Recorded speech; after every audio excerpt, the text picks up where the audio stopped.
Bienvenidos al Museo Casa Estudio Diego Rivera y Frida Kahlo. Mi nombre es Alan Rojas Orzechowski, soy el coordinador académico. Me encargo aquí de coordinar todas las exposiciones y los eventos paralelos a estas. Y el día de hoy les voy a hablar sobre la arquitectura del espacio. El museo se compone de 5 edificios, 3 edificios principales y 2 edificios secundarios.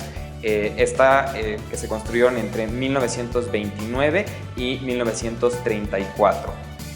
Entre ellos está la Casa Cecil O'Gorman, que es donde nos ubicamos ahorita, que fue planeada en 1929 y construida en 1931, y también el estudio o el atelier de Diego Rivera y la Casa Habitación, también conocida como Casa Frida Kahlo. Y los 2 edificios secundarios que les mencionaba, uno es un pequeño estudio fotográfico que fue originalmente planeado para Guillermo Kahlo, padre de Frida Kahlo, quien era fotógrafo, y la casita del servicio de la Casa O'Gorman, de Cecil O'Gorman. Bueno, antes de comenzar a hablar de los edificios, me gustaría incluso ver el contexto en el que se encuentra el museo. El museo se encuentra al sur de la Ciudad de México, en lo que hoy en día es la colonia San Angelín. San Ángel era, hacia principios del siglo XX, un pueblo que todavía no había sido absorbido por la ciudad, realmente quedaba en la periferia, y se había poblado desde finales del siglo XVIII de casas de campo. Esto es importante porque imprime un sello al lugar muy característico. La arquitectura que impera en este sitio es el neocolonial o el estilo ecléctico, también llamado afrancesado, de finales del siglo XIX, y este museo, en ese momento esta casa fue sumamente transgresora por su estilo arquitectónico. El museo se encuentra en lo que fueron las canchas de tenis del Hotel San Angelín. La hacienda, hoy en día un conocido restaurante, la hacienda se llamaba Goicoechea, y a finales del siglo XIX fue fraccionada y así se convirtió en la colonia San Angelín, ¿no? Juan O'Gorman, a finales de los años 20, compra estos 2 lotes, estas 2 canchas de tenis, a los dueños del hotel, y en una de ellas, en la parte baja, decide edificar una vivienda completamente un nuevo estilo, siguiendo los cánones del funcionalismo, del cual él ya había leído bastante. Es interesante notar que, pese a todo, él era un arquitecto que no había tenido una educación europea, sin embargo había estado muy en contacto con todos los estilos y las vanguardias europeas a través de libros, ¿no? Así es como él completó su educación. En este momento él había estado trabajando como proyectista dentro del despacho de otro muy connotado arquitecto, que era Carlos Obregón Santacilia, y con sus ahorros pues pudo comprar estos predios.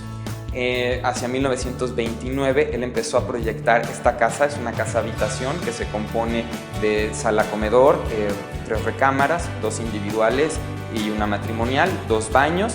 Y este espacio, que es un atelier, es un espacio privilegiado para el trabajo, y sigue el estilo del funcionalismo muy en boga en este momento, bajo los postulados del arquitecto franco-suizo Le Corbusier, y que son 5 puntos, ¿no? Él escribió un libro que se llamaba Hacia una nueva arquitectura, en donde él menciona cuáles son los 5 puntos que debe de tener toda vivienda, ¿no?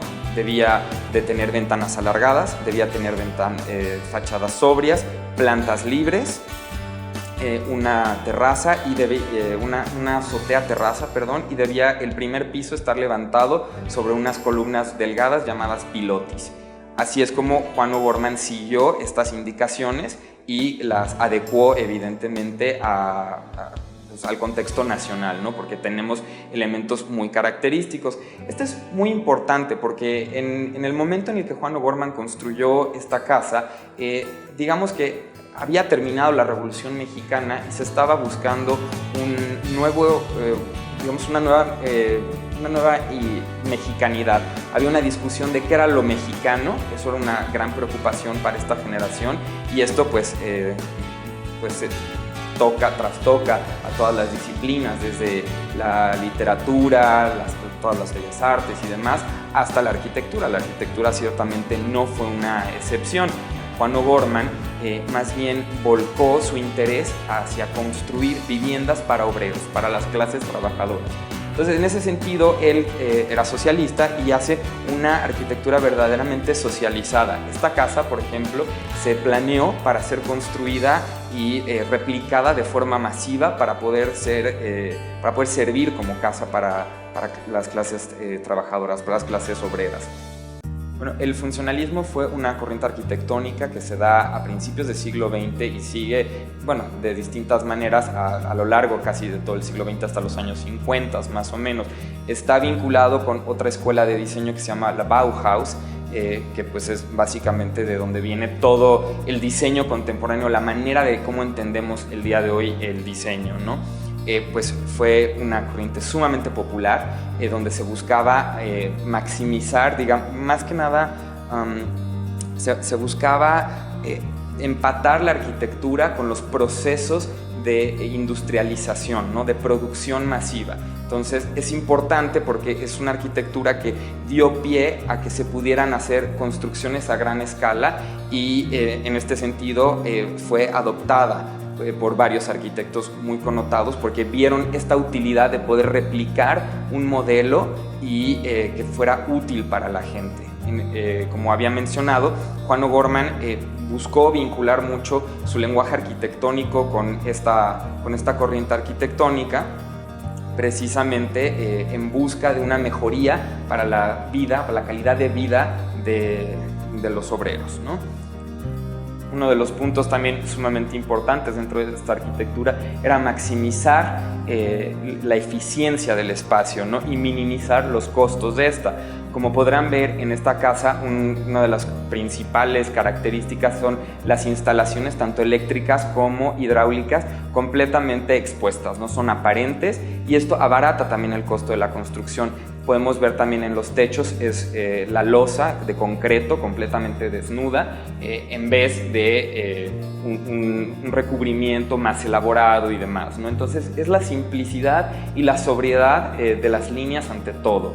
Y esto pues es para eficientar precisamente estos costos y que sea lo más barato posible este espacio, ¿no? Esto lo veremos a lo largo de todo el conjunto arquitectónico, en donde pues vemos esta cantidad de materiales que abaratan los costos. No se podía comparar el precio de una casa pues más, un estilo, no sé, neocolonial, algo mucho más elaborado, a este tipo de construcción, ¿no? No obstante, siempre se buscó que el obrero pudiera acceder a una vivienda digna, y esto previo a programas gubernamentales de vivienda de lo que hoy conocemos como de interés social. Entonces tiene un gran mérito esto.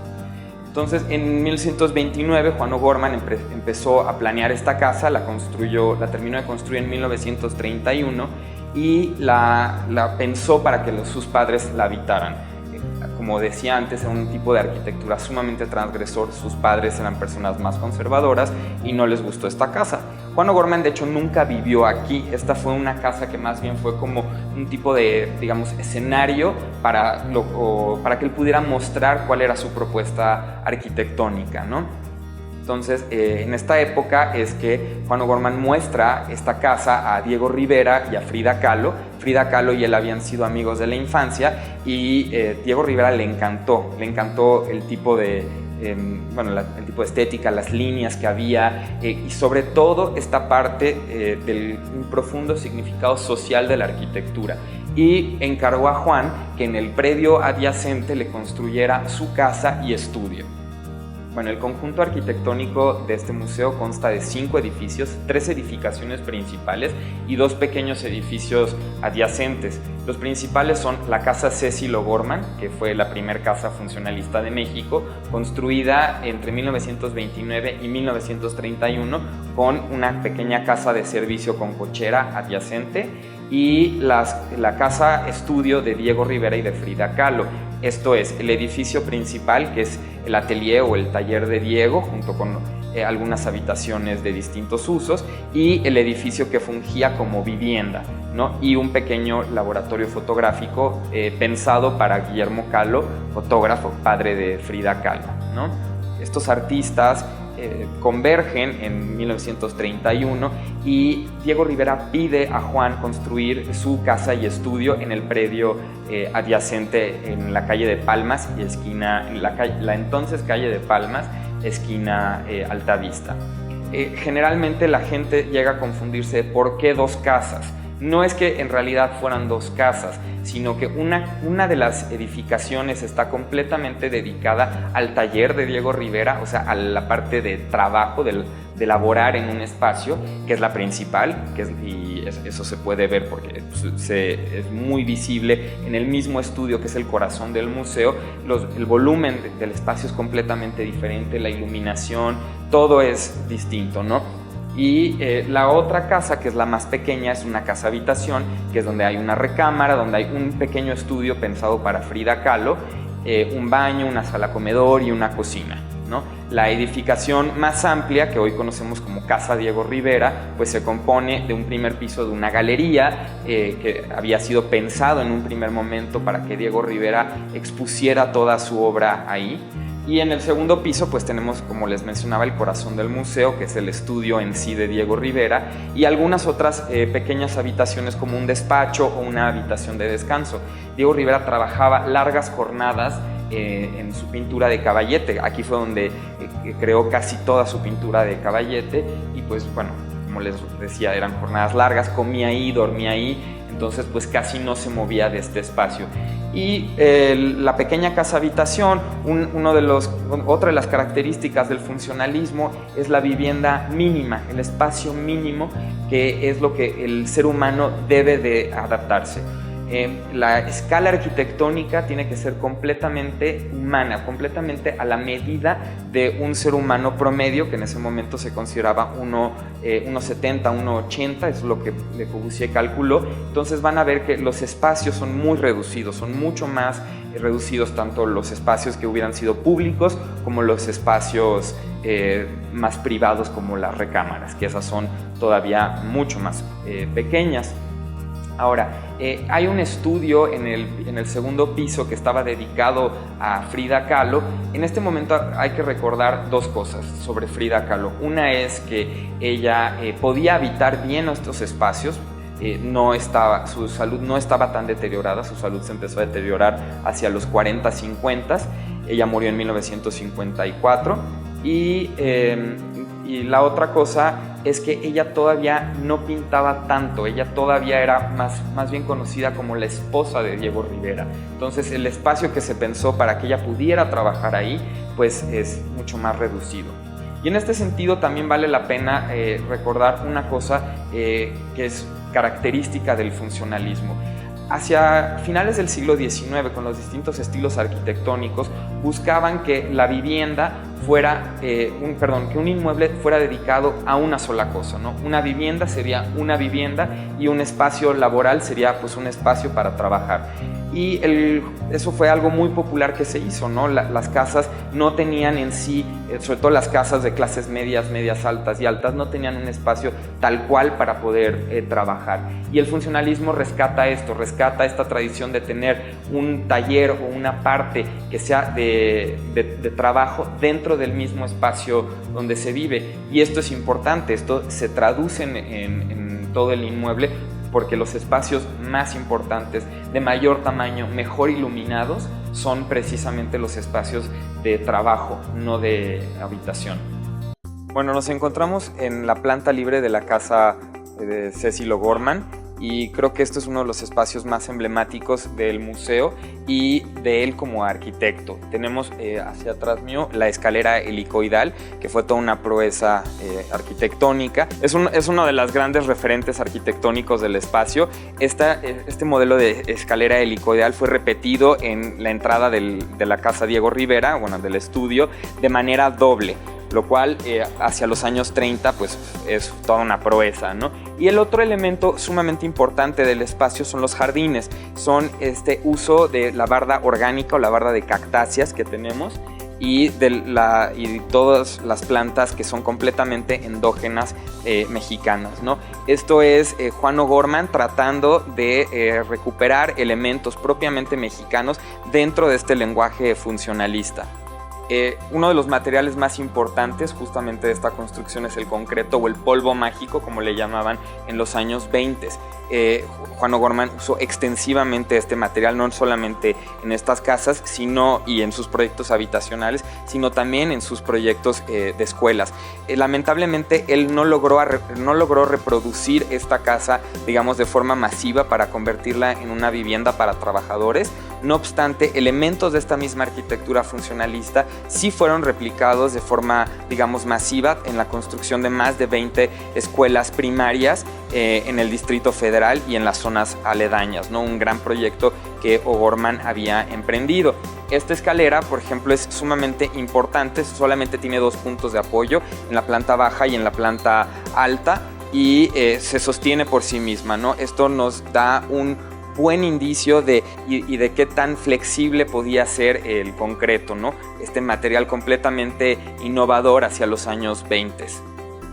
Quizás uno de los puntos más interesantes y más importantes de esta vivienda, de esta edificación, es la sinopia o el trazo original del mural Entre la filosofía y la ciencia que Juan O'Gorman pintó originalmente en 1948 dentro de esta casa. Como ya había mencionado, Juan O'Gorman no llegó él mismo a habitar esta casa, él vivía a unas cuantas cuadras de aquí, y esta casa siempre estuvo rentada. Posteriormente fue adquirida por una familia rusa y hasta 2011 fue vendida al Instituto Nacional de Bellas Artes, quien emprendió así una restauración porque había sido sumamente modificada. Todos los espacios, por ejemplo la escalera helicoidal de la cual había hablado previamente, fue demolida, entonces esta tuvo que ser vuelta a reconstruir, ¿no? Esto es importante. Este mural estaba dentro de esta casa desde 1948 y al momento de ser vendida a esta familia rusa, el mural fue retirado por el mismo autor con una técnica llamada estrapo, en la cual un lienzo se coloca sobre esto y se jala, se retira más bien los pigmentos. Posteriormente el autor volvió a retocar ya de forma más detallada el lienzo, el cual hoy pertenece a una colección privada. Y este mural fue encalado. Entonces durante mucho tiempo, mientras esta familia vivió aquí, pues estaba completamente cubierto. No obstante, dentro del proyecto de restauración no se tenía contemplado, porque sabía que había existido un mural, pero no se imaginaban al momento de restaurar esta casa que pues podría todavía encontrarse rastros de ¿no? Entonces esto es un gran vestigio que todavía queda y que formó parte de un gran proyecto de restauración, que en este momento se empezaron a dar cuenta que había líneas. Entonces valdría la pena, antes de volver a encalar el muro, ver qué es lo que estaba debajo de esto, y fue así que pudieron encontrar todo este mural con las explicaciones de cómo irlo pintando, ¿no? Llamadas tareas. Entonces, esto es lo que todavía nos queda. Decidimos hacer una reproducción del mural para que el visitante pueda saber cómo se veía originalmente este espacio. Nos encontramos en el segundo piso de la casa habitación o casa Frida Kahlo, en lo que era originalmente el estudio o el espacio pensado para que fuera el estudio de Frida Kahlo. En este momento, para esta exposición temporal, tenemos una recreación, una ambientación de este espacio hecha a partir de una fotografía de un fotógrafo húngaro llamado Martin Munkacsy, que vino en 1934 con el equipo de la revista Harper's Bazaar a cubrir un reportaje con una temática totalmente distinta, pero que hizo varias tomas de estos espacios, ¿no? de las casas estudio de Diego y de Frida, y sobre todo, importante, de los interiores. Es a partir de estas fotografías que nosotros podemos hacer este tipo de ambientaciones de la manera más exacta, de la manera más fiel posible. Son documentos sumamente importantes. En este sentido, cabe la pena destacar el tipo de mobiliario que había y que estas fotografías nos han permitido tener, ¿no? Es un mobiliario sumamente sencillo, típicamente mexicano, con bejuco, y esto forma parte de la primera decoración que tuvieron las casas. Posteriormente los espacios naturalmente fueron mutando, y hoy en día, por ejemplo, en el caso del estudio de Diego Rivera, tenemos una mezcla tanto de objetos populares, de cartonería, de piezas prehispánicas, de muebles similares a estos, y también mobiliario hecho por Juan O'Gorman, ¿no? Entonces, no obstante, esto es como estaba originalmente esta casa. Entonces, en este sentido, me gustaría invitarlos a todos ustedes a que puedan venir al museo. Estamos abiertos de martes a domingo de 10 de la mañana a 5:30 de la tarde. Muchas gracias por su visita.